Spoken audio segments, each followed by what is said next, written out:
The theme of the number 3 started with, it was our 3rd record, but that's the easy answer. It's divided into these 3 chapters, each chapter focusing on one family member, so there's 3 altogether, and they span 3 generations. So it's a grandmother, her son, and her grandson make up this family, and it's kind of a look at these things that in families get handed down, habits, DNA, all this stuff, and how do you stay the same, similar to your parents, and how do we change? It's kind of a look at a family.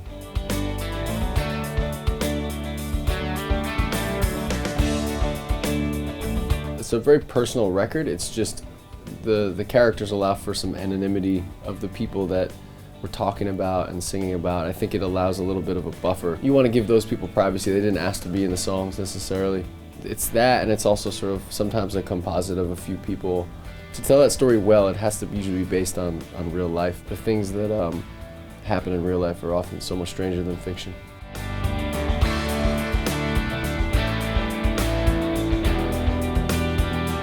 The concept is the sins of, that term, the sins of our father, the sins of our mother, how, we all are sort of suffering from imitating our parents or our role models accidentally, sometimes, subconsciously. What I think a lot of this record has to do with is there's a beauty in the fact that you just love someone, and that is pretty unbreakable, that bond, but that's also to your detriment if that person is struggling with something like alcoholism or some sort of demon. You still love them, and you can't turn that part of you off us. There's this term called loving detachment that you're supposed to do as, in therapy or something, and you can't just stop saying, oh, I won't talk to you anymore, I won't love you anymore.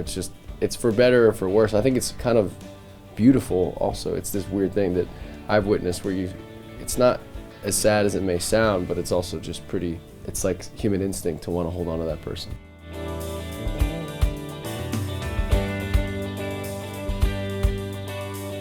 It certainly affected the creative process. I don't know how much of it personally directly filtered into the music, other than me and Wes got together like we normally would, just trying to balance a kid at home. So it was pretty crazy at times, but a lot of this music came out of us. I think we really hit our stride creatively. We've been writing music together for about, 12 or 13 years now. And for the 3rd album, there's a lot of pressure. Every album has it's like a different pressure. 3rd album, I think you're asking ourselves, what are we still made of? Why would we, what type of fan base do we have? What type of fan base do we want to create? I think with this darker album, it's almost, we reference Harry Potter a lot. J.K. Rowling writes this book that, bear in mind, it starts off with the kid's parents getting murdered, book 1. So it wasn't a light book to begin with. But, by the book 7, it's super dark, and there's bloodshed, the main characters are being killed off. And even the movies, we got a kick out of it, like the Warner Brothers symbol before movie 1, blue sky, clouds, bright gold Warner Brothers symbol. And then by movie 7 and I think 8, it's like rusted, decrepit, you could barely make out the WB. And her fans kind of grew up with Harry Potter and with J.K. Rowling's writings, and I think our fan base kind of grew up with us. You listen to album 1, it sounds and feels kind of very innocent, almost like demos that we just mastered. Fast forward to album 3, it sounds totally different and it feels different. I think it even feels more mature. I don't know how much of the kids had to do with that, but it's just something that kind of naturally happened, and we allowed it to happen. As artists, you want to change and evolve, but not at the detriment of your style. So I think this album feels darker, but it still feels like a Lumineers album to us.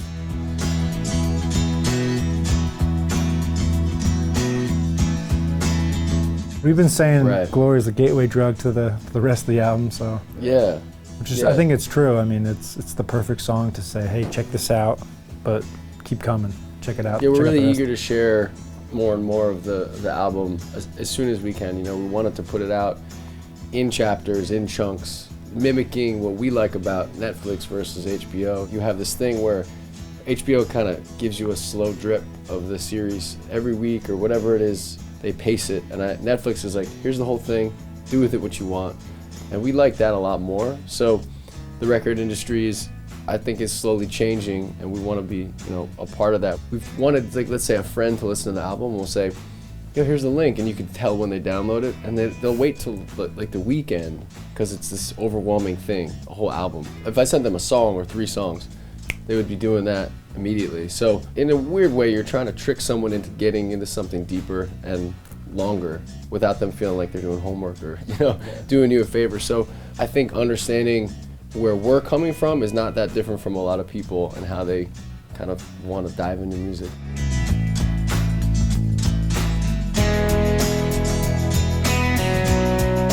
No, they're more like these orphans that we just really liked these songs, but they didn't really fit in the theme. One of them is a cover by Leonard Cohen. It's called Democracy. We wanted to make the record. It was an ambitious recording. We had like 50-plus piece orchestra from Macedonia record on it. This is a really cool, filled out song, like different sonically than the rest of a lot of what we do. It came out great, but it wasn't any of these three characters' voice or a theme about them, but it is for the times. It's a perfect song to put out there and remind people of what Leonard Cohen had written is still really appropriate to the times,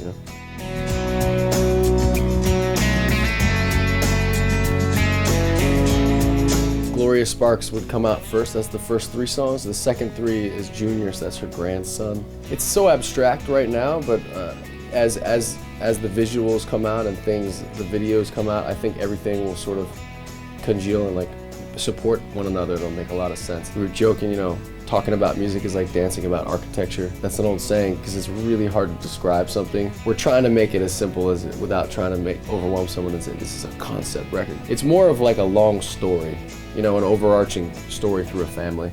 Hey guys, thanks for watching. Make sure to subscribe for more videos from your favorite artist. And while you're here, check out these other videos.